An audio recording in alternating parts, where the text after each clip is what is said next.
Namaste.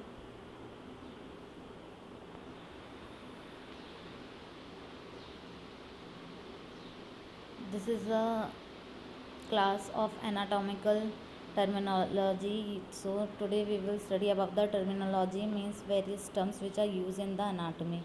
So first, what is anatomy? Typically when used by itself, the term anatomy tend to mean gross of microscopic anatomy, the study of structure of the body that can seen without a microscope. Anatomy form the basic of the practice of medicine. Gross anatomy can be studied following either a regional or a systemic approach. Subdisciplinary of the anatomy. Gross anatomy equal to macroscopic anatomy. Histology equal to microscopic anatomy. Embryology equal to developmental anatomy and neural anatomy. Next is regional approach. Each region of the body is situated separately and all aspects of that region are studied at the same time. Systemic approach. Each system of the body is studied and followed throughout the entire body. Regional anatomy is, you can see here the regional anatomy, which is head and neck, limbs, upper limbs and lower limb, trunk, thorax and back, abdomen, perineal and pelvis. Systemic anatomy, skeleton system, articular system, muscular system, nervous system, circulatory system, gastrointestinal system, respiratory system, urology, then reproductive system, in which gynecology plus andrology come, then endocrine system, endocrinology, then augmentary system, dermatology. So, clinical anatomy. Clinical anatomy is the study of macroscopic structure and function of the body as it related to the practice of medicine and other health sciences. Surface anatomy. Surface projection of deeper structure is studied, is a method of study living anatomy or anatomy in the action. A mental picture of an important structure of the body from the basic of the physical examination. Palpation an important technique of the physical examination, it based on the knowledge of the surface anatomy. Next is anatomical terminology. Anatomy and medicine have an international vocabulary to describe the body cleanly and to indicate the position of its parts and organ related to each other. Anatomists around the world have agreed to use the same descriptive term of position and direction. All anatomical descriptions are expressed in related to the anatomical position to ensure that descriptions are not ambiguous. Anatomical position: standing erect, head, eye and toe directional forward, heels and toe,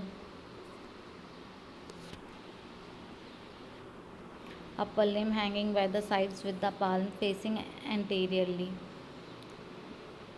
Next, anatomical position. So you can see the anatomical positions here.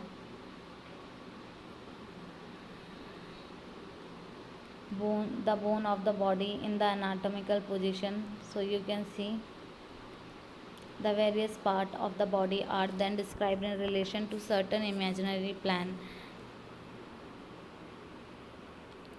Sagittal plan, medial plan, mid-sagittal plan, paramedial plan, parasagittal plan, then coronal frontal plan, then horizontal plane, then transversal planes. Then anatomical planes is first sagittarial plane. In this, Mediterranean plane is first, median sagittarial plane, vertical plane passing lengthwise. So you can see the vertical plane which is passing lengthwise through the middle line of the body from front to back. From front to back, it passed from middle line of the body. It equally into half, right half and left half. So you can see here.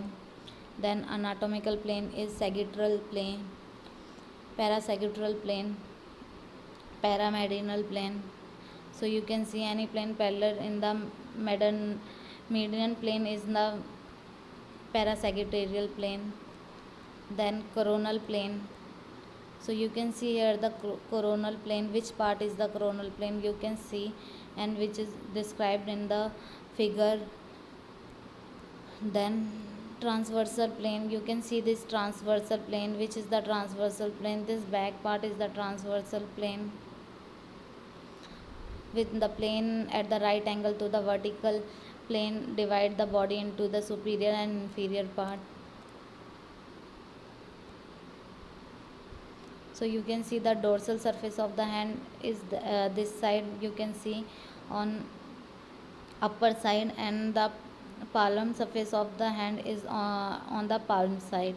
Okay, then paramedian part, you can see superior is the head, then median sagittarial plane, you can see approximal end of upper limb, you can see lateral borders, you can see medial borders, distal end of the upper limb, dorsal surface of the foot is the upper surface of the foot, and plantar surface of the foot is the lower surface of the foot. Okay, so I hope you will understand this. Then the section of the body is longitude, and vertical section is the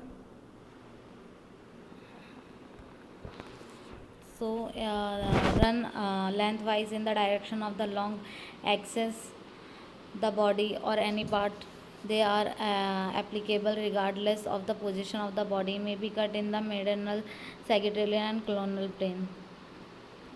So you can see which I have given you the term palmar, proximal, dorsal, distal. Hope you like this video. For any query you can comment below. Thank you.